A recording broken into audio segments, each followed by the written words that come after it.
mas a gente acerta. Opa, e agora, Paulo, tá bom? Voltamos. A internet tá um pouco ruim, né? Tá bom. Onde você está, Paulo? Bom dia para você. Estou aqui na CrossFox, estamos aqui trabalhando com o número de funcionários reduzido, com toda a segurança, mas estamos aqui ainda trabalhando aqui. Mas estamos na CrossFox. Estou aqui presente hoje na Cross. O Paulo Henrique Dursti é um dos proprietários da CrossFox, é um querido amigo, um grande companheiro, e você tem um sistema de trabalho, naturalmente, você já tem uma preocupação muito grande com os funcionários. Eu conheço bem o trabalho de vocês. Como é que está sendo esse momento para vocês, Paulo? Olha, a gente fala que cada dia está sendo um dia, né? Cada dia você vai vendo quais as dificuldades que nós estamos tendo e vamos enfrentando. Então, nós acompanhamos todos os processos que precisava ser feito para segurança de todos os trabalhadores, ou até nosso, ou até as pessoas que chegam até nós, uma segurança com todos. Então, estamos com um grupo reduzido e fazendo todo o possível para todo mundo estar se cuidando, né? Então, pedindo aos funcionários que tiver alguma características que pode ser alguma coisa relacionada ao Covid, estão pedindo para eles também não virem trabalhar, né? Fazer essa segurança. Então, tudo que podemos fazer, estão fazendo. Então, até agora que nenhum dos funcionários nossos teve alguns sintomas, teve algumas pessoas próximas de uma funcionária só que teve esse problema com o corona, mas até agora aqui nós estamos, por enquanto, todo mundo bem tranquilo com tudo que tem que ser feito, né? O álcool, a máscara, ou as luvas. Então, nós estamos tomando um cuidado bem grande com todo mundo, né? Com relação ao negócio em si, a CrossFox ela trabalha com fios e cabos, é uma empresa enorme, ela trabalha com construção. O efeito do coronavírus na vida da sua empresa já chegou, Paulo? Chegou sim, chegou. A redução já de faturamento já foi muito significativa. Nós vemos já acompanhando a carteira nossa que nós já tínhamos no mês anterior. Nós estamos ainda com uma fábrica também que está bem reduzido o trabalho, mas nós estamos conseguindo atender alguns clientes ainda que estão em obra. Então, de alguma forma, ainda estamos conseguindo trabalhar, não paramos completamente, né? Mas que, sem fato, já nos afetou, isso sem dúvida, e creio que também já afetou a maioria das pessoas, né? Só não sabemos como que vai ser daqui para frente, né? Mas a gente estamos sentindo bastante as dificuldades, estamos segurando todo o quadro de funcionários nossos que vamos conseguir manter ainda, acreditamos aí por mais uns 2 meses, estamos preparados para essa crise, mas a gente está vendo a grande dificuldade em geral, né? É uma tristeza muito grande, até em outros empresários que nós temos proximidade e tudo mais, mas os problemas estão sendo inevitáveis.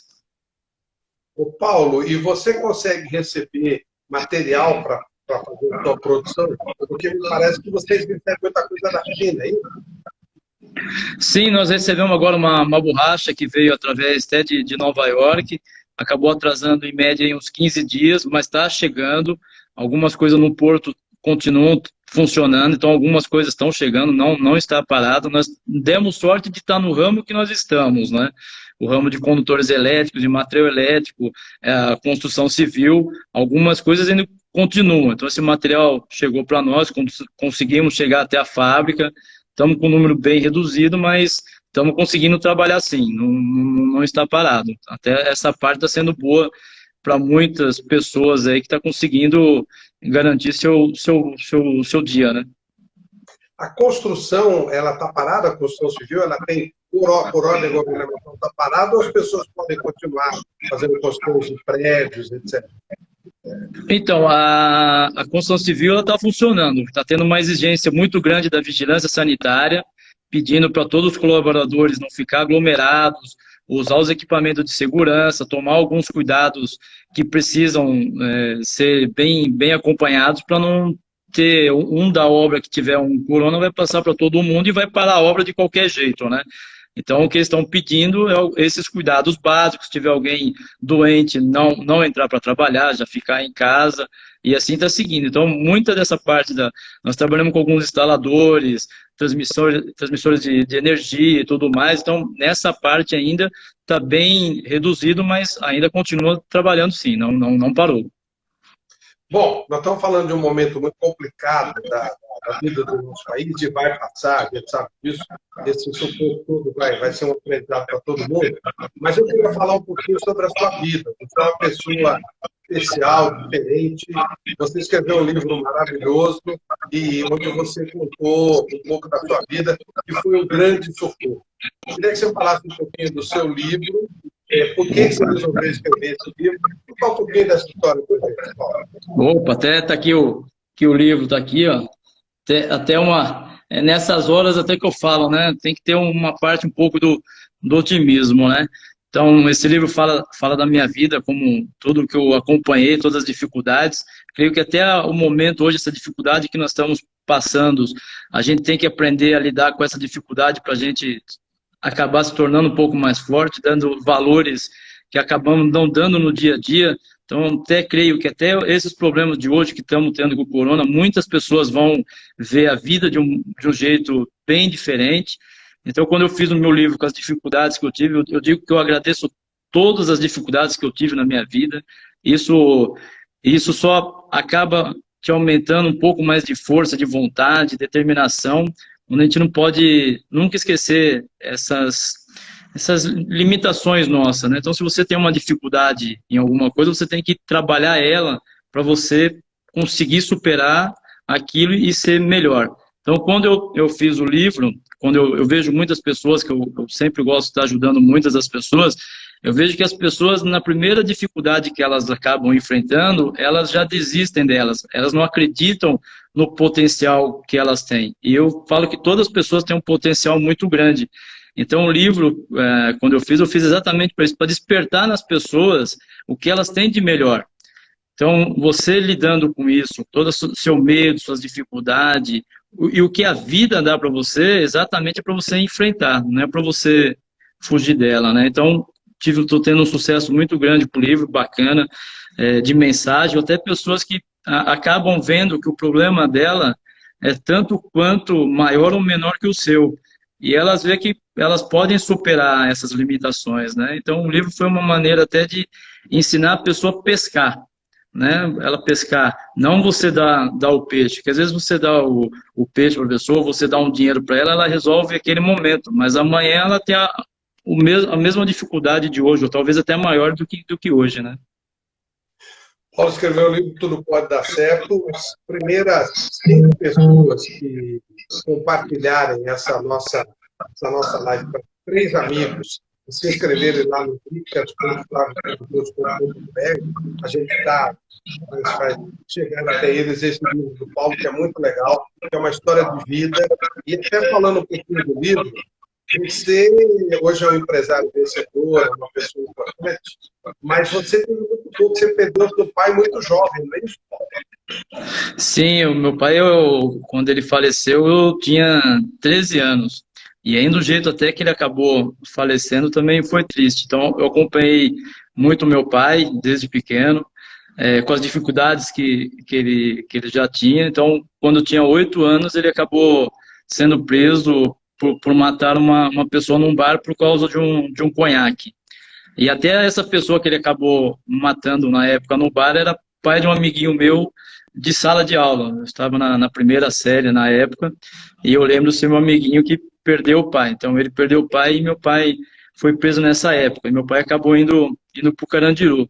E eu sempre visitei ele muito no Carandiru, que é uma prisão aqui em Santana. Eu acompanhei tudo o que as pessoas fazem de errado e o que elas depois acabam enfrentando, né? Então eu falo que na vida são os 2 caminhos, né?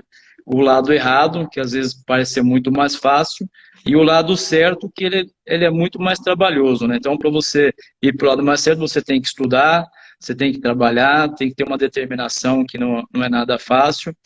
Então, você acaba tendo esse caminho.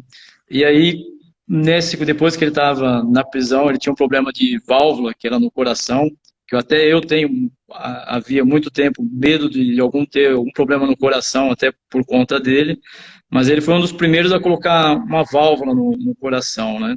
Ele teve uma doença de Chagas, E aí essa válvula tinha anos para durar. Então ela podia durar do dia que ele acabou colocando até 5 anos.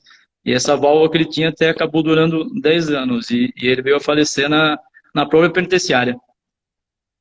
Ô, Paulo, você falou uma coisa en passant, mas acho que é importante isso. O seu pai era uma pessoa do bem, uma pessoa que trabalhava, tudo, e acabou, por um ambiente desfavorável, por uma bobagem, brigar por um conhaque. Quer dizer, não era interesse de levar benefício de nada, não estava roubando ninguém, em tese não estava fazendo nada, uma briga boba por uma coisa boba. O que você pode falar para as pessoas que muitas vezes perdem horas discutindo bobagem ou em locais que não tem nenhum tipo de produtividade? O que você pode falar para essa gente que você foi uma vítima disso, já que você, como criança, passou muito sufoco por causa disso? Até costumo dizer, né? Até no trânsito a gente acaba brigando, ou algumas vezes a gente acaba até perdendo a paciência até em casa, né? A gente tem que pensar muito nas consequências que você pode ter, né? O meu pai, ele tomava um remédio muito forte que já era para o coração, e ele era encanador. Então ele trabalhava, ele era muito trabalhador, sempre inventava as coisas para estar fazendo e trabalhando. E nesse dia que ele foi no bar, ele queria tomar um conhaque, como ele sempre tomava. E aí o dono do bar falou: "Ó, Décio, eu não vou te vender esse conhaque." Ele perdeu a cabeça, foi até em casa e acabou pegando um revólver e tirou a vida de uma pessoa. E aí depois que você faz essas coisas erradas, aí não adianta você se arrepender porque você já fez. Então o que você tem que fazer é pensar o antes. O que eu vou estar perdendo a cabeça? O que isso vai depois estar de consequência para mim? Até às vezes você bater num filho teu, às vezes você bate com a cabeça quente, você chega com um problema em casa e vocês contam na tua esposa ou no amigo, alguma frase errada que você acaba falando e você essas consequências que a gente tem que pensar um pouco antes e dividir os problemas, né? Se você tem um problema no trabalho, é o que eu falo. Você está no trabalho, deixa os teus problemas no trabalho. Se você tem o seu problema em casa, deixa os teus problemas em casa. Você às vezes sai de casa com um problema, leva para o trabalho e acaba descontando em alguém. E às vezes ao inverso, né? Então o que a gente tem que começar a fazer, e eu escuto muito até o próprio Augusto Cury, que ele fala muito, é você ter essas janelas que você tem e cada uma você saber fechar e abrir uma nova. Então, se você tem um problema, você sabe o que tem que fazer para resolver, não pega esse problema, junta com o outro, com mais um, na hora que você vê, você está com tanto problema que você não sabe nem mais o que você está fazendo, e aí é quando você perde a cabeça e sempre a gente acaba descontando nas pessoas mais próximas nossas, né? Essa é a verdade. E aí, às vezes, você acaba fazendo algo de pior que você vai levar para a tua vida para sempre, igual foi do meu pai. Os últimos anos de vida que ele teve na penitenciária é o pior que uma pessoa pode desejar. Para quem conhece um penitenciário, para quem nunca não queira conhecer, porque é um lugar onde não vai reabilitar ninguém, a única coisa que você vai aprender é coisas erradas, infelizmente, e é um mundo totalmente horrível e triste de acompanhar. Paulo, e aí você, um garoto, uma criança de 8 anos, o pai preso, e aí com 13 anos o pai morre, você é um garoto pobre, filho do encanador, e hoje você é um empresário com esse nível elevado, de uma empresa tão importante como a CrossFit. Tudo pode dar certo. Como é que tudo aconteceu na sua vida? Você é um exemplo de vida que merece ser contado para todo mundo. Eu falo que, assim, na vida, às vezes aparecem alguns anjos na nossa vida, né? Até no dia a dia eu falo que aparecem muitos anjos, né? Eu tive uma felicidade muito grande de ter um anjo que foi meu tio Lourenço, onde eu morava numa comunidade e ele falou para mim: ó, a partir de hoje você não vai ficar vivendo nessa comunidade, porque a única coisa que você vai aprender nessa comunidade vai ser você ser uma pessoa ruim. Ele falou: você vai ficar aqui comigo trabalhando no bar, até minha mãe tinha meu padrasto na época, que ela já estava separada do meu pai, e ele me pegava à noite para eu ir para casa. Então esse anjo apareceu para mim e falou: na vida são 3 coisas na vida que você vai ter que aprender, que você vai levar para o resto da tua vida. A primeira, ele falou para mim: você tem que trabalhar muito. A segunda, ele falou para mim: você tem que estudar também muito. E a terceira é continuar trabalhando. Aí eu falei para ele, eu tinha 8 anos, eu falei: mas são só essas 3 coisas que eu tenho que fazer? Achei que era simples. E elas não são simples na vida, né? E aí meu tio sempre passando para mim, faz o correto, não vai para essa vida que não é a melhor. E em muitos momentos você acaba tendo algumas coisas na tua vida que ela sempre quer te levar para o lado errado, né? Então a maioria das coisas quer te levar para o lado errado e dificilmente você vai para certo. E eu tive a felicidade de ter o meu tio e ele me explicar o que eu precisava fazer, que era uma das primeiras aulas que ele me deu foi de honestidade. Quando um caminhão de bebidas chegou no bar para ele e o rapaz do bar descarregou umas 2 caixas a mais no bar, e o rapaz falou para ele, ó, Lourenço, pode ficar com as 2 caixas, você me paga um valor à parte. Meu tio falou, você pode levar essas caixas porque ela não me pertence.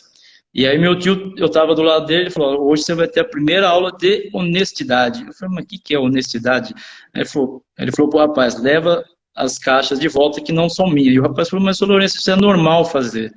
Aí meu tio falou, isso é normal talvez para você, mas isso não vai ser o melhor caminho. Um dia a vida vai te cobrar isso. Hoje você está ganhando, mas um dia você pode ter certeza que a justiça, uma hora ela vai chegar. Então não faça coisa errada que vai ter. Então ali começou alguns dos meus ensinamentos, né? Então eu trabalhei no bar, depois fui trabalhar de office boy, até no centro da cidade, aquelas casas Manon, e aí eu fui evoluindo, mas assim, todas as dificuldades eu fui ter sucesso mesmo quando eu já estava com 26 anos quando eu montei a CrossFox, e eu só montei a CrossFox porque eu sempre acreditei que um trabalho digno, com qualidade, honestidade, aqui no Brasil ainda pode acontecer. Então, hoje a CrossFox está com 14 anos, tão bem estruturado tudo, mas com essa filosofia que eu comecei lá atrás com meu tio.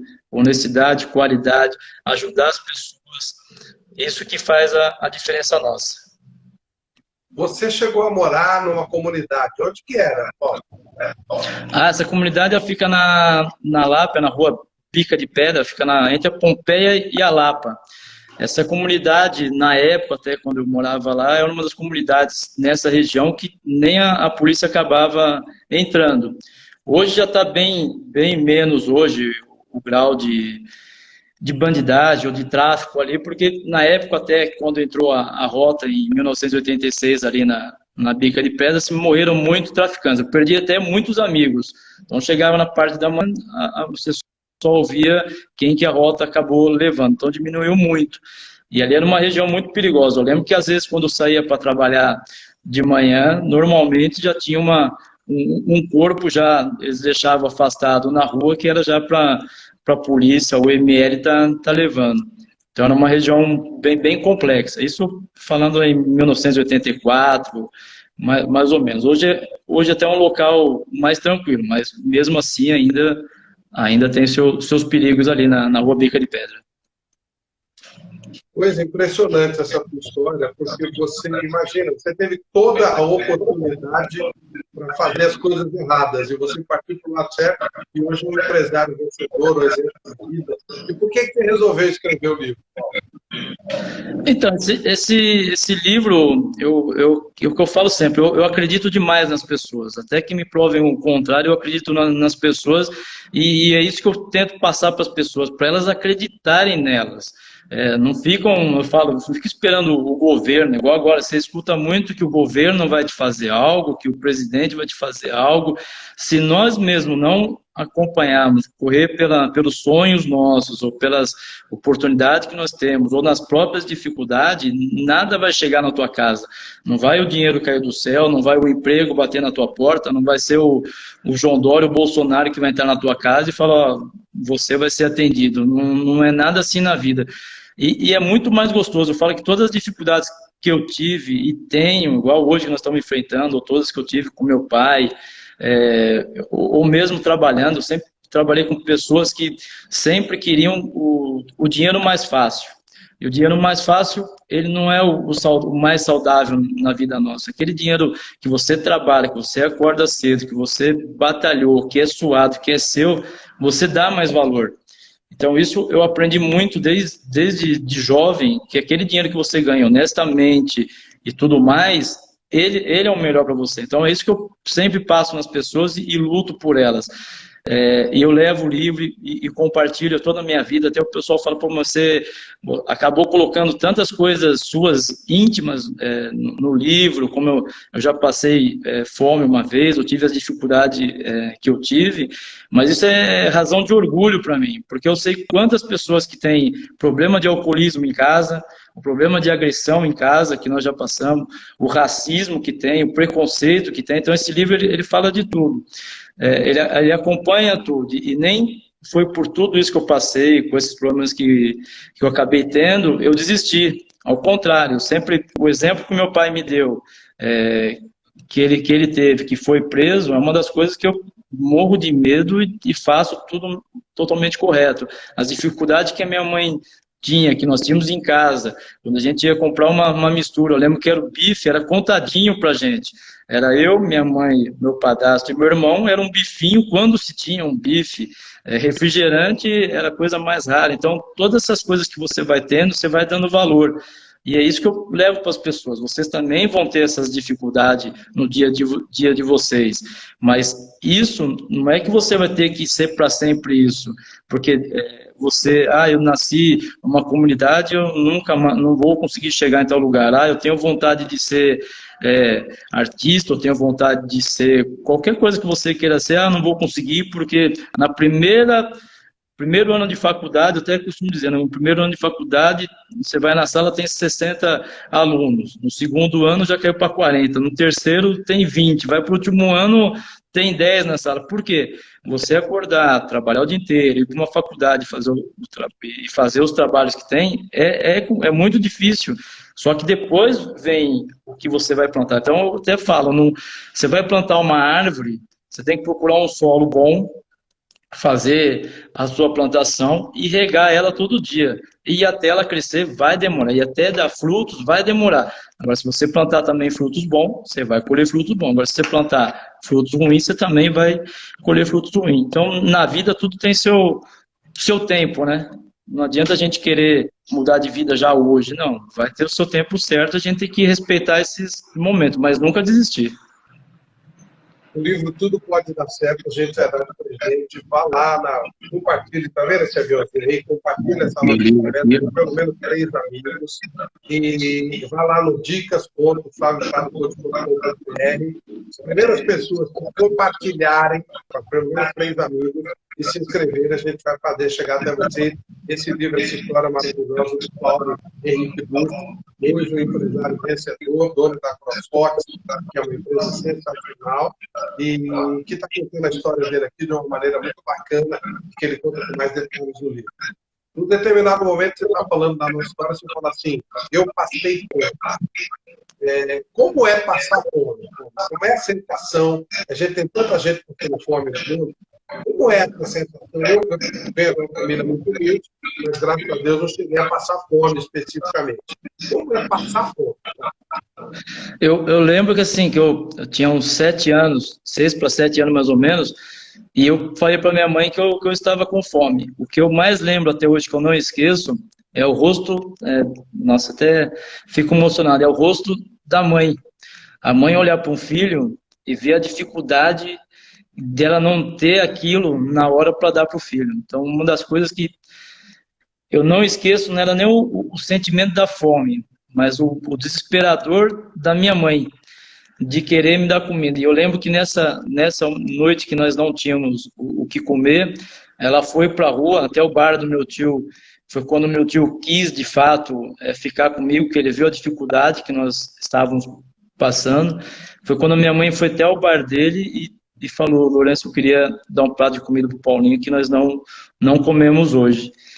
E aí ele nos chamou para dentro do bar, e aí ele fez um prato de comida para a gente, e aí a minha mãe, ali, ela viu que a dificuldade que ela estava passando, que ela não podia mais ficar naquele momento, só ela tentar cuidar de mim. E foi quando eu fui até morar com meu tio numa época, porque minha mãe trabalhava em casa de família, minha mãe era empregada doméstica. E nessa época que morávamos nessa casa, a dona da casa ela tinha alguns horários. Então, um determinado horário, se você estava, você comia, se você não estava, você não comia. Então, a gente chegava nessas... Às vezes, a minha mãe acabava atrasando até chegar, ou se ela ia me pegar na escola, alguma coisa assim do tipo, que era 6 horas, a mulher ela fechava a casa e a gente não tinha mais acesso. E aí a minha mãe tinha que correr para algum lugar para a gente conseguir ir comer, mas